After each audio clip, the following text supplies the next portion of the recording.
Well, good afternoon, everyone, or good morning. My name is Michael West. I'm the Colusa County Superintendent of Schools, and today I'm very pleased to have with us from Department of Health and Human Services for Colusa County, Jennifer Lopez, who is a social worker one, correct? Yes. And also Bianca Rolon, who is a social worker four, an RFA social worker.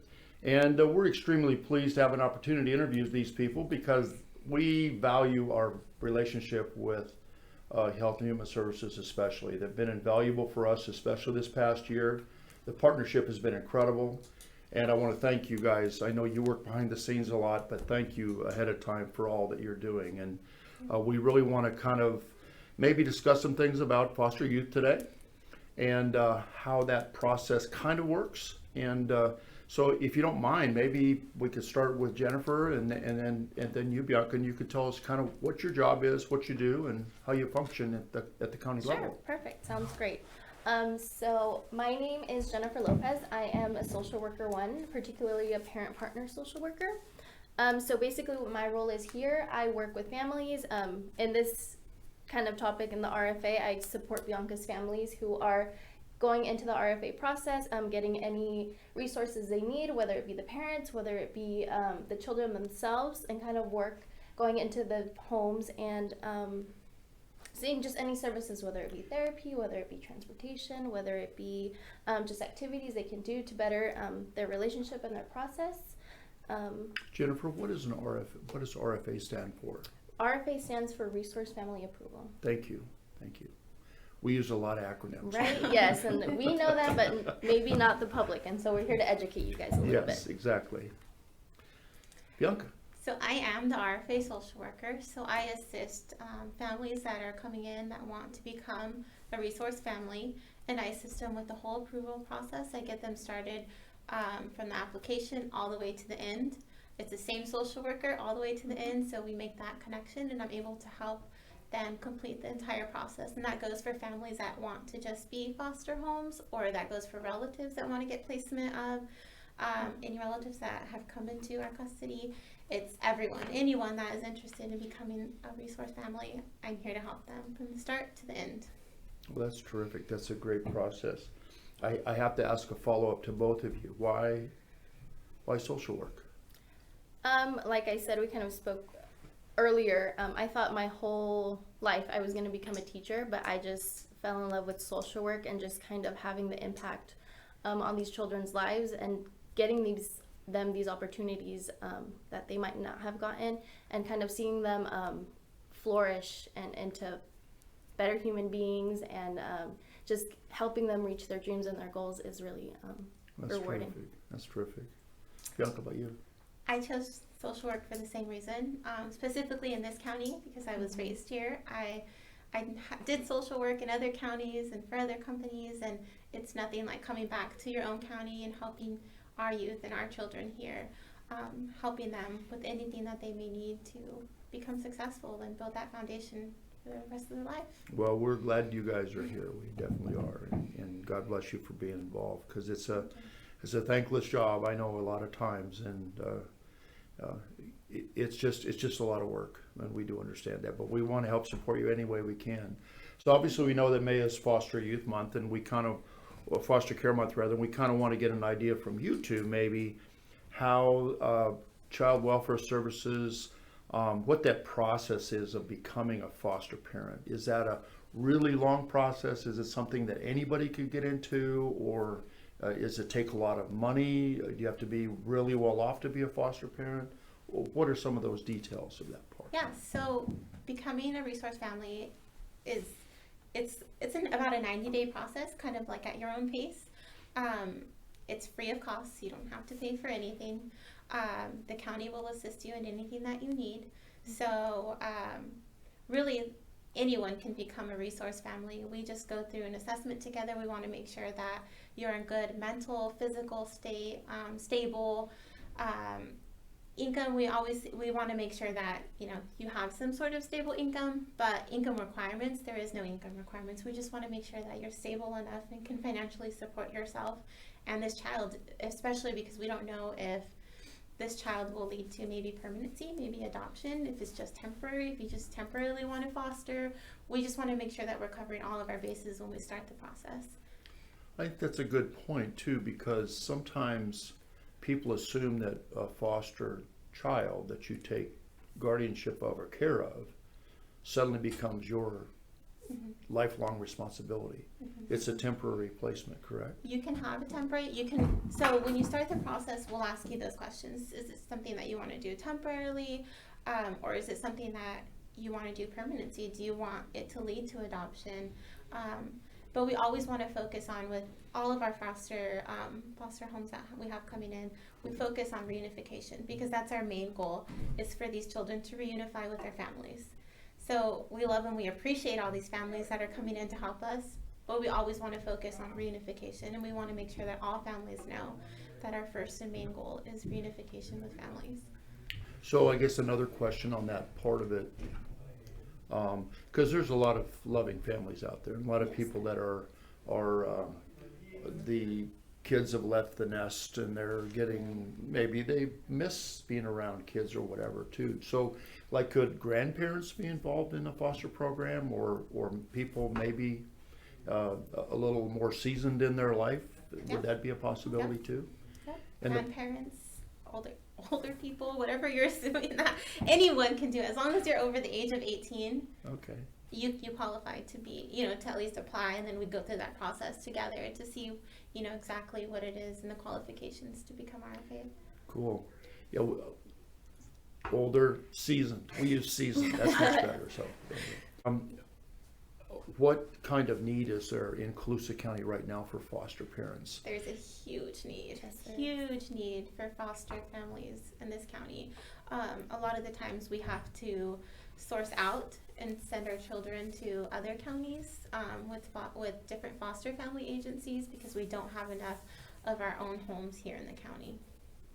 And that, I guess that particular need, does that vary from month to month, or do we have foster kids that move into the community that need assistance, or is it actually our own kids out there that need that assistance? It's our own kids. Yes. Mostly. It's very rare that we have other counties that come into our counties, because we don't have enough homes to support our children. That it's very rare that other counties will come into ours. It's more of us outsourcing to other counties, because we just don't have enough homes here. Yeah, and that's a tough part with being a rural county too, especially because we it don't is. have a lot of people, that's for And sure. it's even harder for our teen females and males. It's really hard to get placement for them, and so that's what we really need, is a huge we need more resource families that are willing to take our teens. So can we explore that a little bit more? Sure. Let's say we're going to pick up a middle teenager, 14, 15, somewhere in there, 13, whatever, and want to provide them foster services. What's expected of a foster parent in that respect? What is their role once they are allowed to be in that realm and they take charge of that youth? What is it? Just becoming a parent? Are there other things that they need to do or should be prepared to do? Well, we want them to treat our children like if they were their own. We want them to provide them that safe and stable home environment, but we also want them to take care of any needs that they may have. So some of our children may be high needs. They may have to help with medication. They may have to help with special diets. They may have to help with certain things, but that's why before we do placement, we want to get them through our pre-approval process, which is trainings, and we get them prepared for instances like this. And so that way they're better informed and know how to handle situations when they do get placement. Yeah, I can see. Now, you'd mentioned earlier that there's a training involved with this. Yes. How long does that training take? So the training is about minimum of 12 hours. And we usually go through like the Woodland College, and it's instructors there that will teach you. And they go over like trauma, because a lot of our children face trauma. And they go over that. They go over a whole bunch of things. And they just try to cover all bases for when you do get a child in your care and you know how to handle it. And that training is ongoing. That training it's the pre-approval training, and then every year thereafter, You do about 8 hours of training every year, and it's about different topics. That way you're always becoming more educated on how to handle our children. That's terrific. Yeah, and just the only thing I was gonna say off that, just because Bianca has very good knowledge of the program herself, just the parents being able to distinguish and notice behaviors or anything that's alarming. In these trainings, they will get that knowledge and that training to how to see those triggers or how to recognize those behaviors. And then also just having Bianca here, like she said earlier, having the same social worker from the beginning to the end, and having that transparency and having that kind of comfort of knowing that they can come here into the office, and whether it be Bianca or whether it be any of the other social workers, we're here to support and to help in any way, shape, or form that we can. So it's a safe place to come and Exactly. be part of that process. That's terrific. That's terrific. So is it limited as far as maybe our second language learners? We have some non-English speakers. We have, as you know, we have a very high second language group in our county. We have a very high unemployment rate in our county. Is there any limitations if a person has trouble with the English language or There's that not. process? There's not. I'm actually trying to develop our Spanish portion of the RFA. Great. So we have some things that are in Spanish right now. We're working on a Spanish orientation. Usually it's just translated, but we're actually trying to focus on getting its own thing going. So there's not any barriers as far as language comes. We will find a way to make it work. To make Yes. it work. Well, that's terrific. That's great. Yeah, that's all that experience.